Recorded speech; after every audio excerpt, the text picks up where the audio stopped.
Assalamualaikum warahmatullahi wabarakatuh. Sebelumnya, perkenalkan saya Tria Febri Wulandari, mahasiswi Prodi Pendidikan Bahasa Inggris.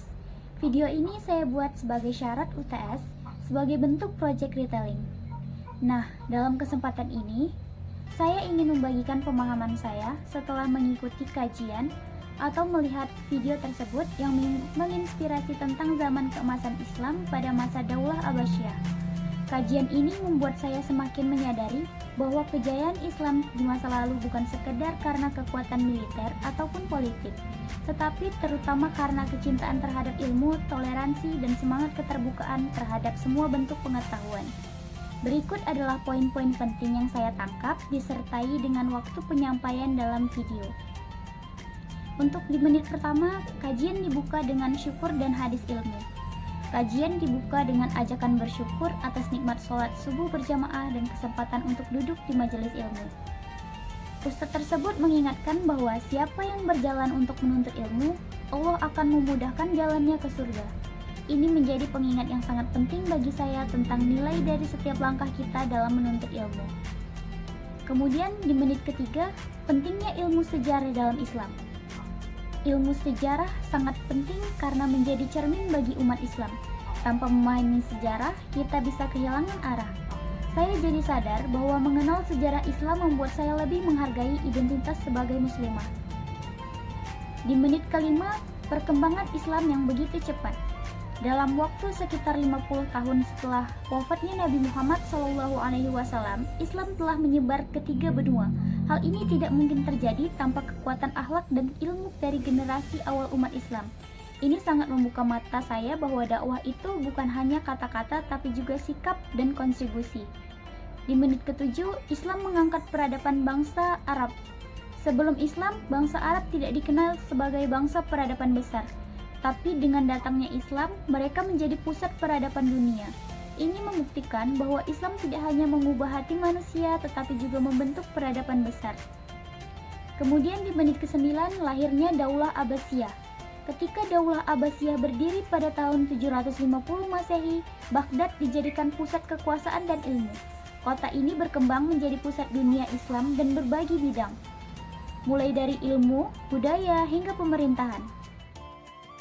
Pada menit ke-11, Baitul Hikmah, pusat ilmu dunia. Di masa Harun ar-Rasyid dan Al-Ma'mun, didirikan Baitul Hikmah yang menjadi pusat penerjemah dan pengembangan ilmu dari berbagai peradaban. Ini menunjukkan keterbukaan umat Islam terhadap ilmu dari manapun asalnya. Nah, kemudian di poin atau ke menit 14, kemunculan ilmuwan besar. Banyak tokoh hebat dari masa ini, seperti Al-Khawarizmi, Ibnu Sina, Jabir bin Hayyan, dan Ibnu Rushd. Mereka adalah ilmuwan muslim yang karya-karyanya diakui dunia hingga sekarang. Mereka juga mengajarkan bahwa ilmu tidak harus dipisahkan antara agama dan dunia. Semuanya adalah bentuk daripada ibadah. Di menit ke-18, kota-kota Islam yang maju dan teratur. Kota-kota Islam pada masa itu memiliki tata kota yang baik, masyarakat yang berakhlak, serta pendidikan yang maju.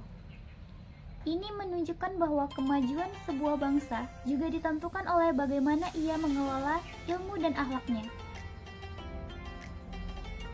Kemudian di menit ke-20, berkembangnya ilmu dan agama.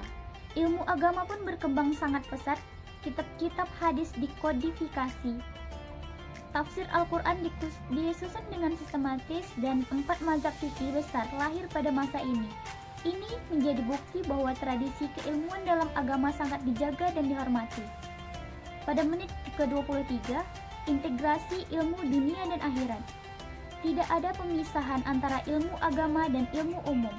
Seorang ulama bisa menjadi dokter ahli matematika ataupun filsuf. Semangat integrasi ini sangat relevan untuk kita teladani pada saat ini. Pada menit ke-25, toleransi dan kolaborasi dalam keilmuan. Bagi umat Islam, pada masa itu sangat terbuka dan tidak membatasi ilmu hanya pada kalangan sendiri. Ilmuwan non-muslim seperti Hunain bin Ishaq pun turut serta dalam pengembangan ilmu di Baitul Hikmah. Inilah yang menjadi pelajaran penting bagi kita untuk selalu terbuka terhadap kebaikan daripada siapapun. Adapun pelajaran yang saya dapatkan dari kajian tersebut adalah kejayaan Islam bukan hanya karena kekuasaan, tapi karena ilmu dan akhlak. Sejarah Islam mengajarkan bahwa umat yang mencintai ilmu akan dihormati dunia. Tidak ada salahnya belajar dari luar selama ilmunya bermanfaat dan selaras dengan nilai-nilai Islam. Saya ingin menjadikan belajar sebagai kebiasaan, bukan sekadar kewajiban. Saya akan terus memperbaiki adab dalam belajar dan menghargai setiap ilmu yang telah saya terima. Saya juga ingin aktif berdiskusi, membaca, dan mencari ilmu dengan niat ibadah. Berikut upaya yang akan saya lakukan. Pertama, di lingkungan keluarga, yaitu mengajak anggota keluarga untuk ikut membaca dan belajar bersama. Kemudian, membangun suasana rumah yang mendorong semangat belajar, serta bertanya.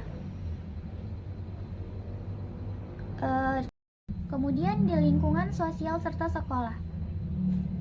Yang pertama, dapat membagikan catatan dan inspirasi kajian lewat media sosial. Kemudian, mendorong teman-teman untuk berdiskusi dan saling berbagi ilmu secara positif. Di masyarakat umum, menjadi pribadi yang berakhlak dan cinta ilmu dalam pergaulan. Kemudian dapat membuat konten sederhana yang bisa menginspirasi orang lain untuk mencintai ilmu dan sejarah agama Islam. Sebagai penutup, melalui retelling kali ini, saya semakin yakin bahwa kejayaan Islam adalah sesuatu yang sangat mungkin diraih kembali jika kita meneladani semangat keilmuan dan akhlak para pendahulu kita. Kejayaan itu bukan milik masa lalu saja. Ia akan kembali jika kita siap menjadi generasi yang mencintai ilmu, menjaga adab, dan terus terbuka serta belajar.